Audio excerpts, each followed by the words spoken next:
Okay, so this is the steps for the model one or the original model. And before we try to run the model, please make sure you already installed the libraries and source code. If you checked your libraries and source code are completely installed, then let's move to the runs RMP directory. It's a run directory. So first, let's modify the configure run the script here.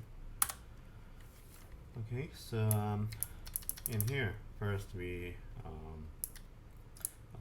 make sure for this the variables. The first thing is source directory. This is the directory path for installed source directory. So current option is using the relative the path by using from the current directory. In our case, we install the source code with the name of the source RMP, so I just modified this part. And absolutely, you can replace this the PWD part for the just specify for the absolute passing here. Absolutely, that's okay. And output directory. This is the this will be used for the creating directories for the directory which will contain the actual model output. But here, just it's set to the current working directory. In the run script, the run script will create new the model output directories, which is starting from this output directory. So just put this output directory to the current working directory is for the test. It's okay, but if some case if you are planning to use some scratch disk in some kind of HPC system, then maybe you can change this path to the storage directory's path. Okay, so this post directory is also will created in current directory with the name of the post. Okay. Okay, and here the wave is in the global model. This wave means the model's horizontal resolution, which is specified by the triangular truncational resolution. But in here, for the original model, this wave number means the triangular truncation, the resolution of the input. Okay, so if you have the input data set with the resolution of the T62, in that case, this is just specified by the 62. In our case, and in the test input data set, which is already contained in the library, that is ANSEP DOE reanalysis data set, the RA2 data set. That has the resolution of the T62.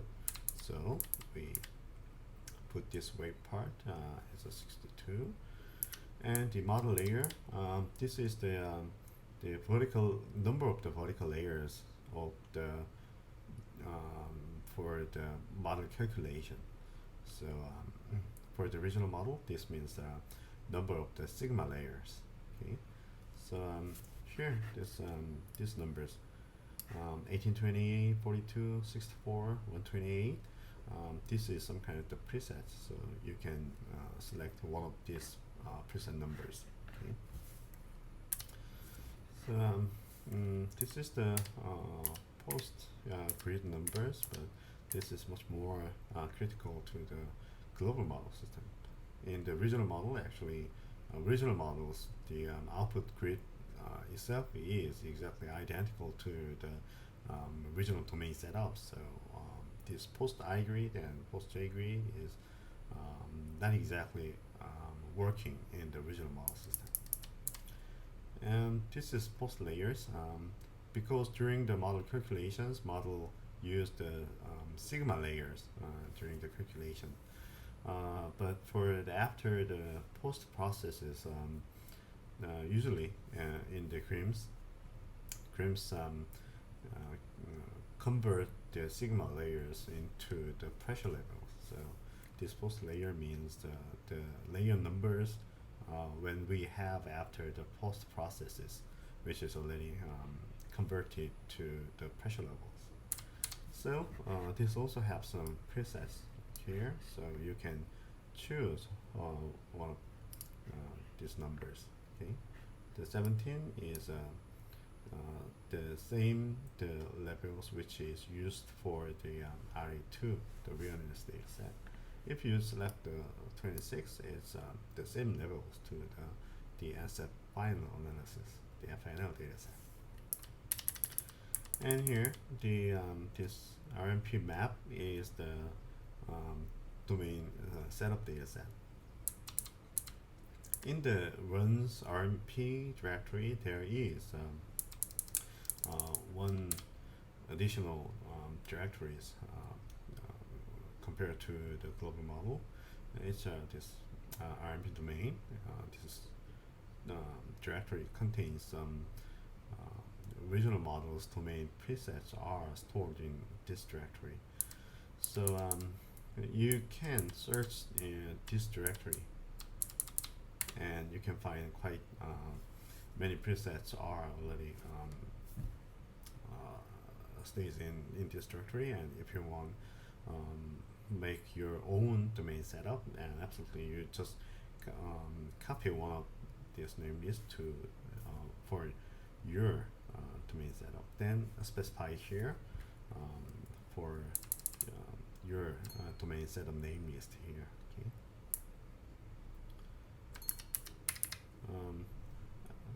I will make another tutorials for the how to set up the original models domain. But here, just for the test run, I just used the presets for already included in the CRIMS the SVM packages. Okay. And this is the I grid, and J grid is the I grid number, the grid numbers for the I direction generally, and J grid number means the grid number in the J direction. It's a meridional direction. So here the in this setup it's 108 grids for the journal and 85 grids for the meridional way. Please make sure in the map defined name list, inside of this name list there are already this I grid and J grid informations. So please make sure these numbers, these informations are exactly identical to the numbers which is specified in the domain setup name list. Okay. This is the again for the resolutions of the input data set. So the original model used the initial and the retinal boundary conditions from the global scale. So this the I ln f and the I let g means the surface files, the I directional, the longitude directional, and the latitude directional, the grid numbers. So in our test case, the RA2 dataset has the surface file has 192 degrees in the longitudinal way and 94 degrees in the latitudinal direction. So this means the surface file's resolution. And IJ cap means this is the wave numbers in specified for the triangular truncations for the atmospheric, the three-dimensional the input data set.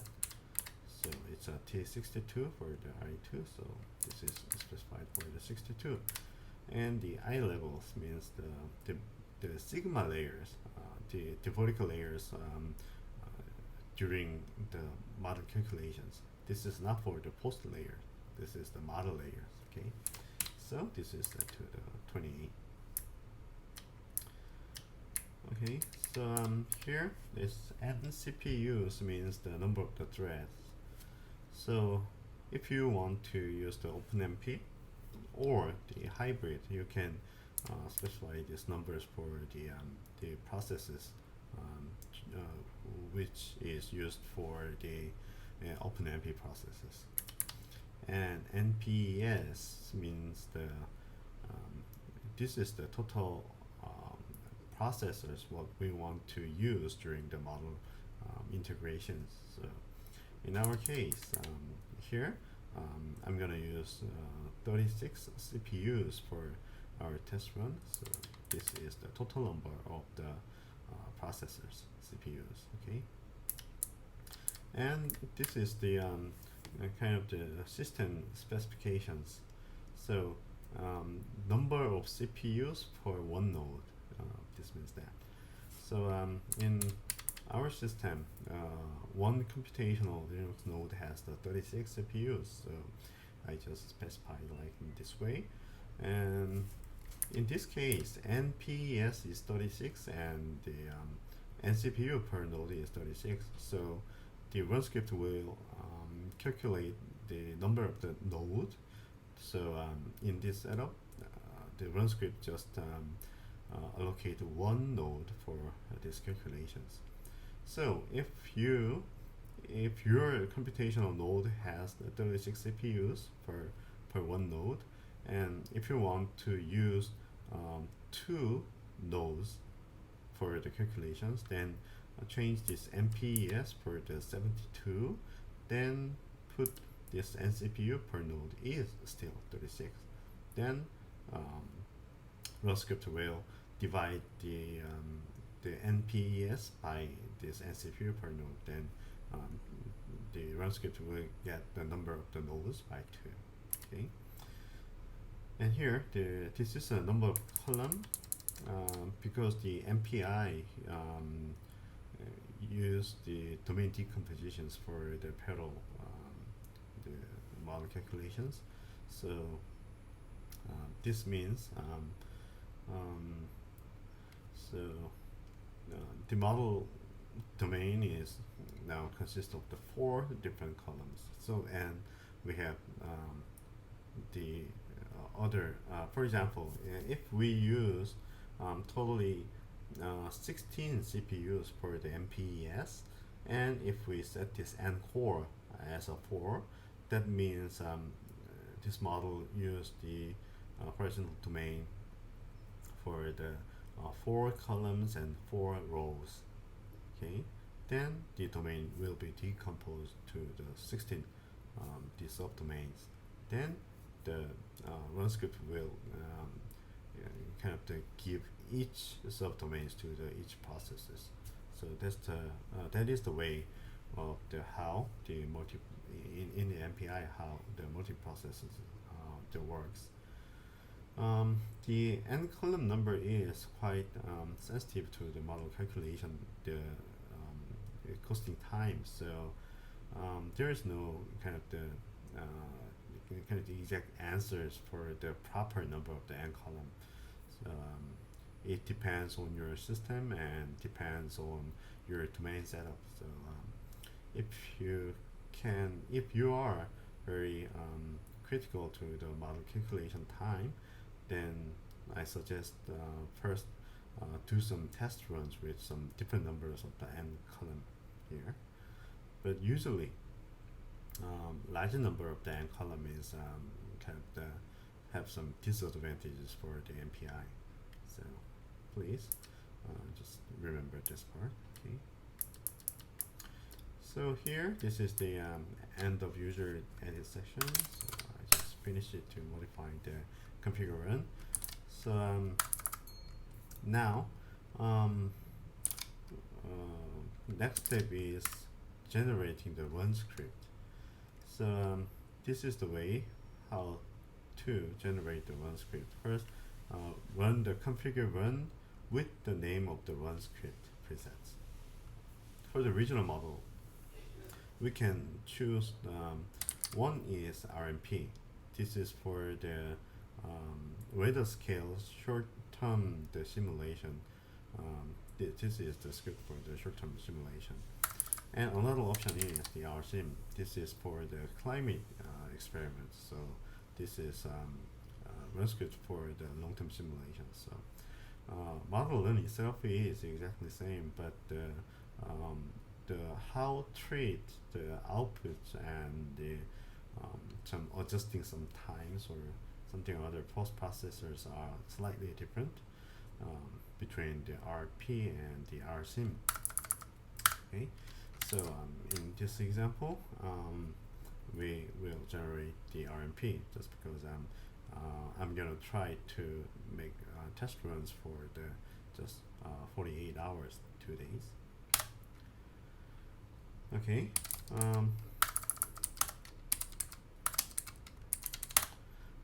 After this configure run process, we can see the RMP. This is the actual run script for the model, and this is the name is for the RMP model. So now let's see inside of the RMP. Okay, first this is the run name. This is the final directory name of the model output. So this is default, but I'm gonna change for the like this way. So RMP test. So the when model during the model calculations, model outputs will be saved in this directory. Okay.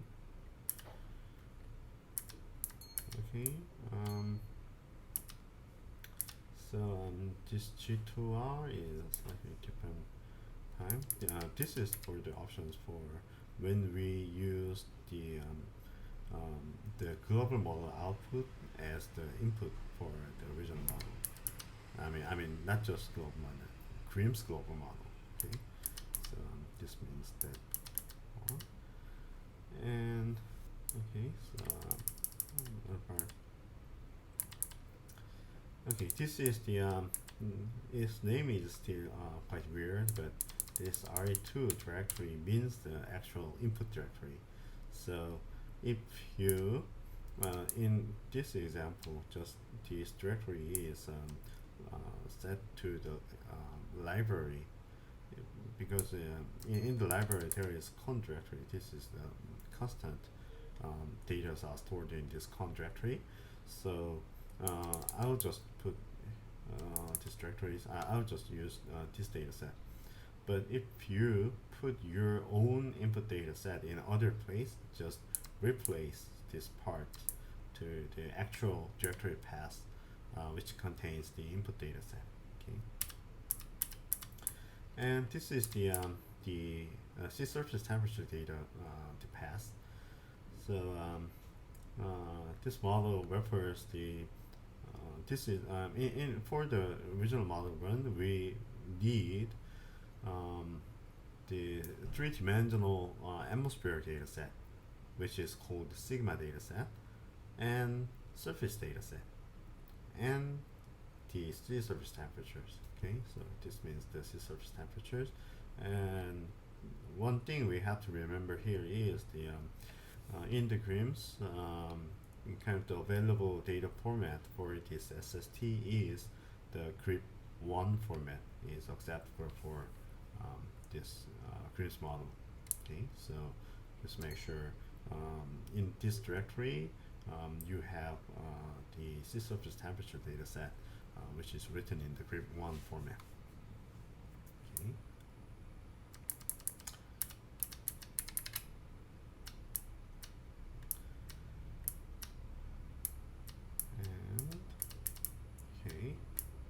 So this is the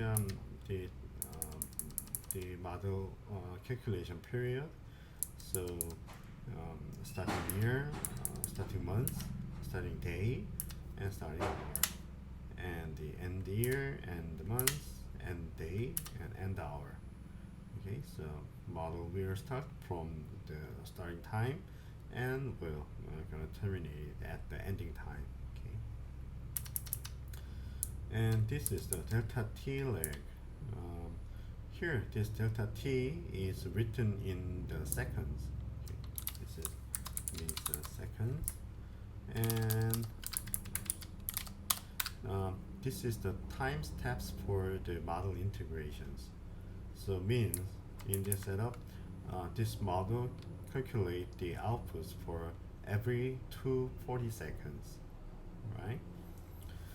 So this is quite critical because if delta t is this delta t is too large, maybe in some case we can have some problems for the model's calculation of instability. We can face to the problems. And but yeah, but if delta t is large, means the model calculation, the step is reduced, right? For example, if we consider 24 hours run, if we set delta t as a 1 hour, that means the model calculates just for the 24 steps. But if we just set the delta t as a 1 minute 60 seconds, that means for the 24 hours run, this model should calculate it for the 24 multiplied by 60. That is the number for the actually this model calculate. So smaller delta t means the cost time for the model learning is also the smaller delta t makes kind of the larger time for the calculations, which we call the work clock time. Okay, but the larger number of the delta t can make some calculational instability, right? So so this is a kind of the first recommendations for in our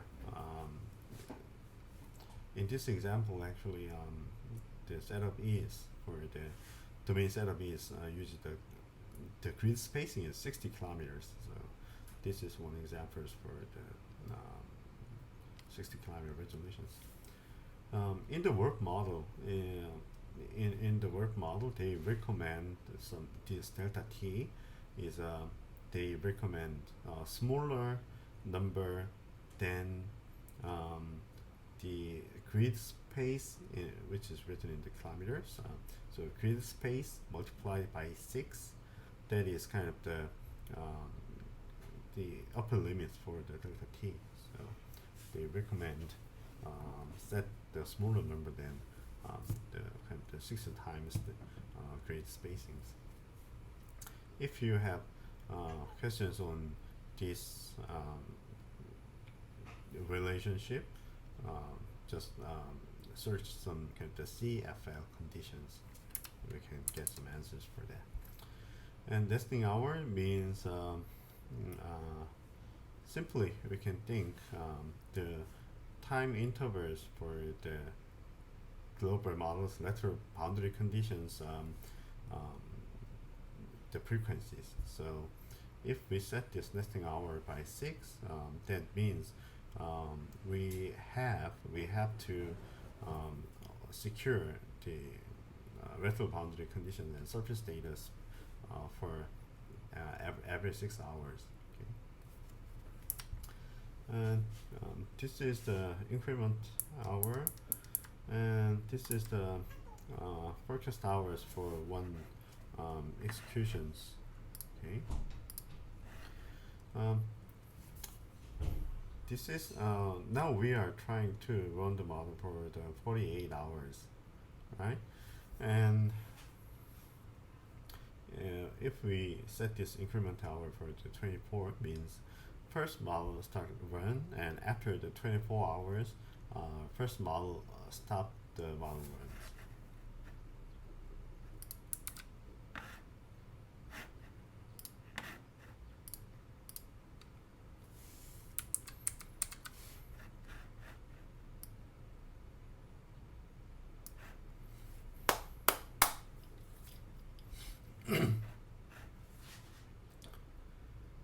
Okay, the next thing is increment hour. So the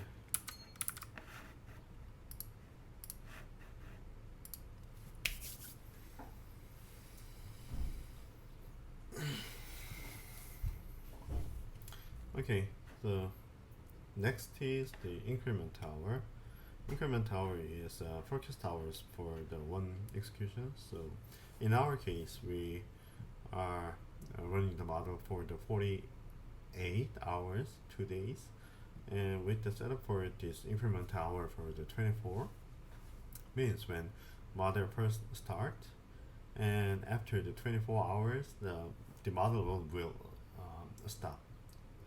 Then this model will start for the post processing for the first 24 hours model output, and then during the post processing, this model immediately restart for the last 24 hours. So actually, first, this is designed for some climate learns or some unstable computational systems, because if model run for the 24 hours, it takes 1 hour, but for the post processing takes 30 minutes, half hour.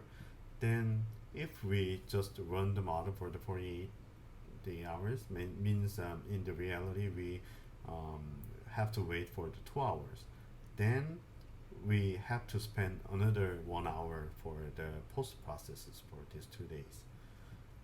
But when we set these for the 24 means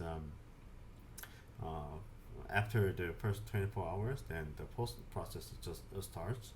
Then during the post processing, the second day's model run is just started. So it just requires the 2 hours and just 2 hours for the model run. But during this 2 hours, already the first day's post processes should be the ended. So this can be one way we can save some times for the post processes. But recently, actually, the post process itself is not takes so long time. So well, if you are very hurried for this model runtime, so I recommend just using the same the hours to the total model's integration time.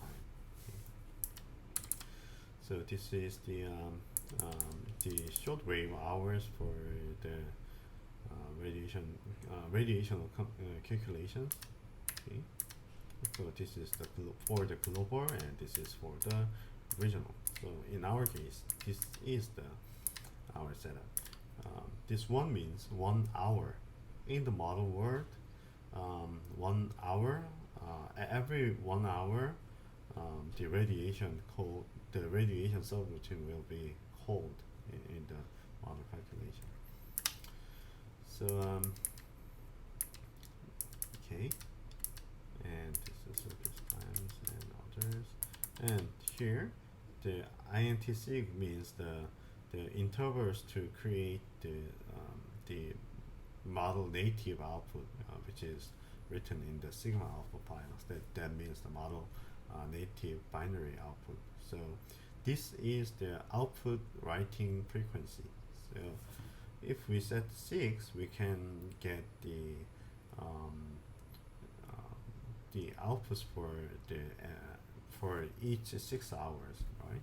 So if you want to have some 3 hourly data set, then you can change this part to the 3. And if you want to get a 1 hour the hourly data set, then you can change this INTC as a 1. Okay. Now we set this 3. Okay. And this is the domain specification, and this is the automatically comes from your domain name list. So this is it. Okay, so so this is the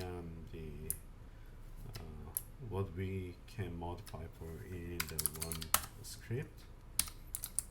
Okay, so now we can run the model by typing the RMP.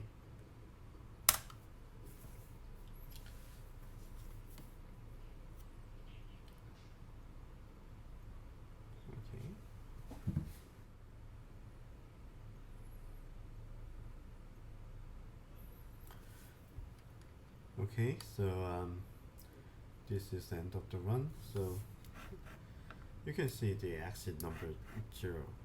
So we use this code number as a exit 0 for the normal termination, and if there is some terminations for it with the error, that will in the run script returns the number of the 8 exit number 8. Okay, so this is now we have the result. So because in the RMP script, in the first part we set the run name as the RMP test, right? So now we can see there is a RMP test directory here. Okay. All right.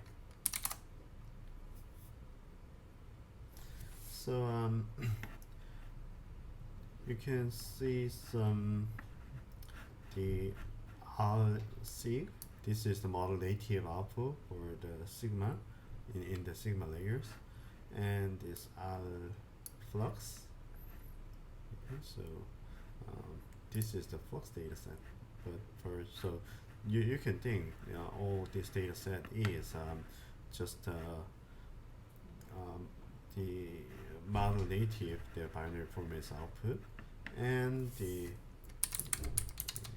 sort by the numbers. So this data set from the here to here, this RPGB, the FT, and some numbers means that this is the actual output what we can de-analyze. This is the so this is written in the grip1 format, and the model Sigma layer is already transformed, converted to the pressure levels. Okay, so this is our now after running the model, you can analyze, make visualizations with these outputs. Okay, so this is the brief tutorials for the how to set up the run scripts and how to run the model and check the outputs. Okay,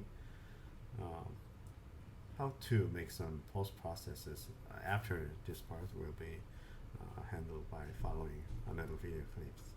All right, thanks.